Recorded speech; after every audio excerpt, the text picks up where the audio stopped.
In 1977, all hell broke loose in New York City when a lightning bolt struck a transformer by the Hudson River. The entire city of New York went black. People began looting, rioting, and setting fires all across New York City. It was a nightmare. Most people stayed home that night to stay out of the chaos. It was believed that the birth rate went up that night due to that. That was later found out not to be true, but something else was born that night that would change the world. Just before all of this happened, there was a Bronx-based innovator, Grandmaster Flash. Grandmaster Flash was able to combine technique and technology to control a record like no one else could before him. He was able to do this not only because he was a mad scientist, but because he also had access to this very expensive and very technical equipment and the time to experiment with it. Suddenly, after the blackout, a lot more people had access to this equipment. The equipment fell off a truck. And they were able to contribute to this sound that Grandmaster Flash and his friends were making in the South Bronx. Hip-hop music was born, and it exploded all around the world. Hip-hop, ladies and gentlemen, literally fell off a truck. Millionaires were created, stars all across the world, and they deserved it, like with any innovation. But when you look back at the South Bronx, the place that birthed this innovation, not much was done for that community. When I was 10 years old, living in the South Bronx, my parents came into my room with a brown cardboard box. They said, "Open it." When I did, I said, "You bought me a big white TV?" And they said, "No, it's a computer. It's the future. Figure it out." I later would find out my parents purchased that computer off a truck. And thank God they did. It literally changed my life. I was able to, at a very young age, start to learn design, code, animation, and I played some video games too. But what I realized was a technology like this could transform anyone's life from any community, and I had to put in the time to learn it. I had to tell myself, it won't be me. It won't be me that looks at a technology like this and understands it's the future and doesn't put in the time. I never stopped telling myself that. I would go on to work for some of the biggest brands in the world as a freelancer, animating, coding, and designing, not playing as many video games. I later would create my own company called Mass Ideation, where we created some of the coolest augmented reality and artificial intelligence projects for some of the biggest brands in the world. But while I was doing that, I couldn't help but think I wasn't doing enough for my community back in the Bronx. I wasn't doing enough for people like me that weren't lucky enough to get a stolen computer.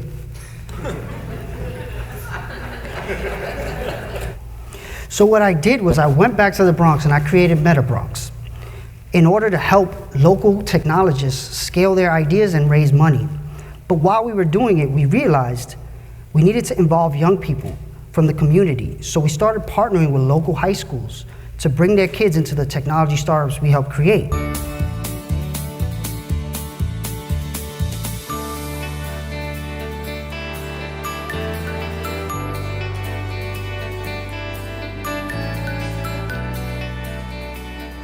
We decided this summer that we were going to work with Meta Bronx, which is an organization that does some interesting work on innovation and entrepreneurship in the South Bronx. We have, I think, an obligation to work in collaboration with other organizations that may be educational organizations or social ventures that are trying to improve the life of people in the Bronx. Meta Bronx is a not-for-profit organization and entrepreneurship education program that works with startups that are owned and operated either by women or a member of a cultural minority. That's what happens when you are an entrepreneur. You are literally creating the ideal home that you wish you had. The idea has always been the only way a community like this changes is if people from different backgrounds really start putting their heads together.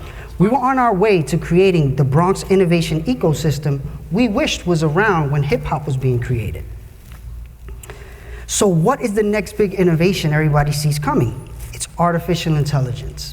When people think about artificial intelligence, they think loss of jobs. They fear maybe even loss of life, right?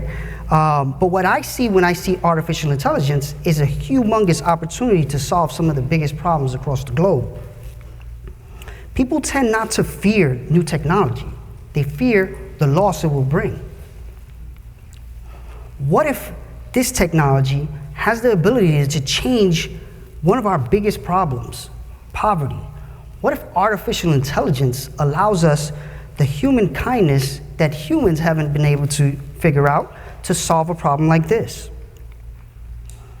When you look at artificial intelligence, a major part of what it does is it takes in data from all across the world, analyzes it faster than any human can, and acts on it faster than any human can. The core of it is the data. Economists, technologists, and technology companies are all saying data is the new oil. What that means is they believe it will power our future generations. But who creates data? What creates data? We create data. People are data. Humans are data. So what if there was a way for us to be paid for our data while artificial intelligence is taking away all these jobs?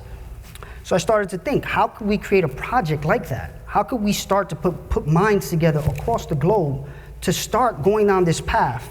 Because as artificial intelligence starts taking away jobs, what are we going to do to circumvent and make money? So I looked at a few open source projects, which is what crowdsourcing is for technology. And it came to Linux. Linux is one of the most popular underlying computer technologies that we all use every day. It is said that over 100,000 developers have contributed code to the Linux kernel. A few weeks ago, IBM purchased one part of Linux, Red Hat Linux, for $33 billion. You can't help but not to think, did any of those 100,000 people who contributed to that innovation get a check? Highly doubt it. I didn't see that in the reports. But just like hip hop, I see a pattern emerging where innovators are going to be compensated, but the people that use it and the people that power it are left out. Even more recently, Elon Musk, CEO of a publicly traded company, Tesla Motors, gave away all of his patents. He basically made his electronic vehicle an open source project. Why would somebody so smart do that when I'm sure his investors did not like it? It's because he knows in order to change and grow a technology, you need as many minds on it as possible. But I can't help, again, but wonder if by open sourcing it, once someone else makes a huge innovation and Tesla Motors benefits, would they benefit? And this brings me back to the South Bronx. The South Bronx is the perfect testing bed for any idea right now. One, because it's one of the most diverse places on the planet. Almost every country around the world is represented in the South Bronx. But now it also has this innovation ecosystem ready and waiting for any idea. So here's one idea that we hope to create. What if you could be paid for your data? What if while you're walking down the street, you can choose when and where companies can track you and pay you for that data? What if this kid can open up his app and say, start tracking me, and it starts to watch him where he's going, what he's doing, and most importantly, what is he buying?